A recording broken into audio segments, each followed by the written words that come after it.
Hey y'all. Today, Beth and I are going to start a new series called Prepping 101. The whole purpose of this series is to teach you how to be more self-sufficient with things that you can grow at your home. So we're really going to dig into gardening for prepping this year.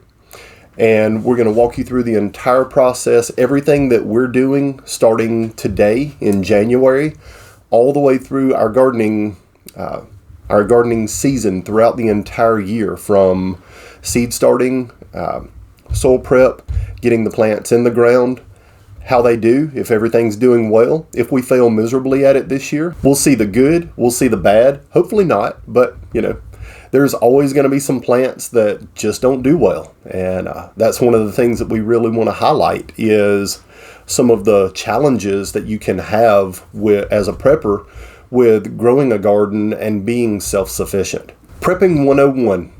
That's where we're going to start today, guys. Indoor seed starting, direct sow, and outdoor seed starting. Those are the three things we're going to talk about. There's a lot of similarities, but there's also a lot of differences. We're going to walk through it today and show you some of the different things that we're doing with our seed starting. You can see back here behind me, we've already got a few going in our little grow room. We've got our trays and everything laid out, and this is some of our indoor seed starting. And I'm going to walk you through the entire process and some upcoming videos on everything that you need to start your own indoor seeding operation. Direct sowing is exactly what it sounds like. Direct sowing is just plowing your ground, preparing the soil, and sowing the seeds directly into the ground. And we're going to go into that one as well. And then our last is the winter sowing method. And this one we haven't done before, but we've done a bunch of research on it, and I've got to say, it's the one that I'm probably the most excited about. So the first question we have to ask ourselves is, why do we want to start our seeds early? And there's several reasons. One of the biggest reasons is it gives you a jump start on the season. You can get your seeds in the ground, you can get your plants already up and going and ready to go in the ground months and months before the planting season is actually upon you. So that's one of the big reasons that you want to start your seeds early. The next reason that you would want to start your seeds early is cost. It's expensive to go to your big box stores or your local seed stores and buy plants that someone else has already grown and got up to the size that they're big enough to put in the ground. It gets very expensive, especially if you have a larger garden. You're definitely going to want to start your own crops from your own seeds from a cost perspective. It saves so much money. One of the biggest things for me is controlling the quality of my food. When you go to a grocery store and buy your food, you really don't know where it's coming from. You don't know how long it's been sitting in the produce section. You don't know who's touched it, what's been put on it. There's just so many questions about the foods that you buy in your grocery stores. I like to know where my food is coming from. I like to know what kind of seeds my food is being sprouted from. It just gives you a peace of mind knowing that you can produce your own food and that you can be self-reliant. Chemicals and pest control. When you buy your food from a store that's being grown on a large agricultural farm, you know that they are using chemicals to be able to control pests, control insects, and to maximize the growth potential and product output from that farm.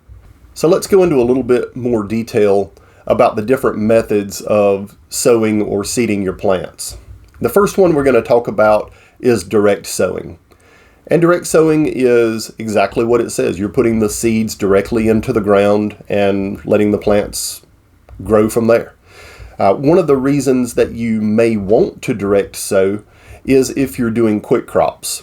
So some of your vegetables like lettuce, spinach, radishes, those are considered quick crops. The next method is indoor seed starting. Indoor seed starting gives you the opportunity to start your seeds much earlier and get them germinated, get them sprouted, and start growing and then transferring eventually into larger pots So as soon as the growing season is upon you, you're able to put really good plants in the ground. The winter sowing method is very similar to the indoor method. You're still starting your plants much earlier.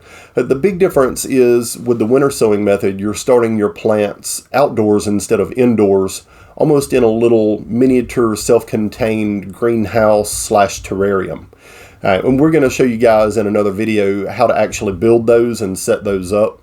But I think it's a very interesting process that's going to allow the plant to become very hardy right off the bat.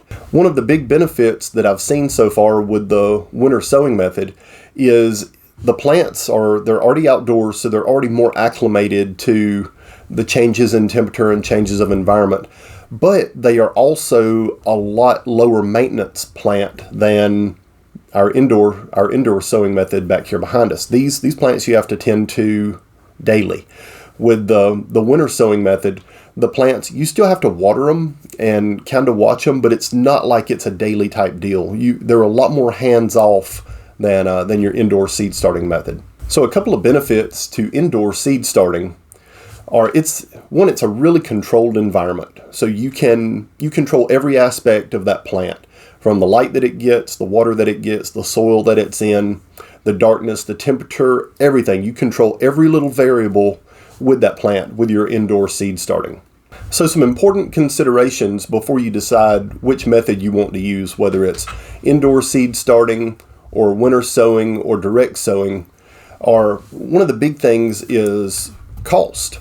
So one of the first considerations with indoor seed starting is the monetary investment. There's things you have to buy, and you can go from a really, really budget-friendly setup to some very, very expensive setups. And there's a ton of great videos out there that highlight some of the different processes, and I'll even link some of those in the description down below.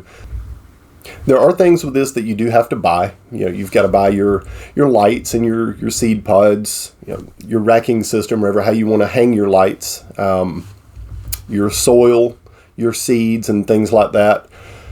A lot of it is going to be reusable. And for us, that was one of the big things, is we could make an investment in some of this now, but we're going to be able to use it season after season after season. It's not a one and done type deal.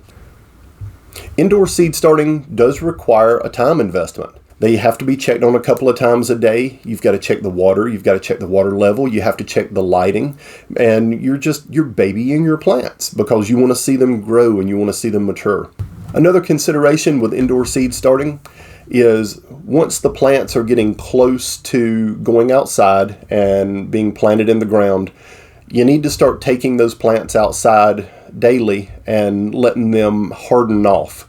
And this is where they're becoming more acclimated to the outdoor temperatures and the outdoor weather, whether it's the heat, the wind, rain, things like that they've never experienced because they've always been in a controlled environment. So you want to take your plants outside for probably a week or so before you actually plant them and let them start to harden off in the natural environment. A few hours each day, maybe a couple of hours the first day, and then you'll expand that time on out leading up to when you plant the seeds in the ground. A couple of things to remember about direct sowing. When you have a much longer lead time from putting the seeds in the ground to your harvest. With the indoor or the winter sowing method, it allows you to do that in a controlled environment over a period of time, where when you direct sow, the seeds just go in the ground and you're waiting. You do still have to be very mindful of your watering, even with direct sowing. So you have to make sure that your soil is staying has a good moisture level in it. Not too wet, not too dry. One thing to remember with winter sowing is, even though it is more hands-off, it's still not a set it and forget it plant. Even though it is in its little terrarium, its little greenhouse that you're starting these seeds off with, you do still have to monitor the water level, the moisture level inside the containers. They are outside, and if you're getting rain, it's a good thing. But if you've got a few days where you don't have any rain, you're going to still have to water your little terrarium that you have. It's not going to be a sealed unit. You want to leave it where it is exposed, to where you can get water in the top to water the plants, and then there's also drain holes in the bottom to keep the soil from getting too much water in it. We hit on that more in a different video. And finally, one of the big things with winter sowing is you can use a lot of things that you have laying around your house. Things that normally you would just throw in the garbage or maybe in the recycler. You can use those items for winter sowing. And we're going to go into that in a lot more detail in another video, so stay tuned. Guys, thanks for watching. Beth and I are really looking forward to sharing this process with you this year, and I hope that it encourages you to become more self-sufficient.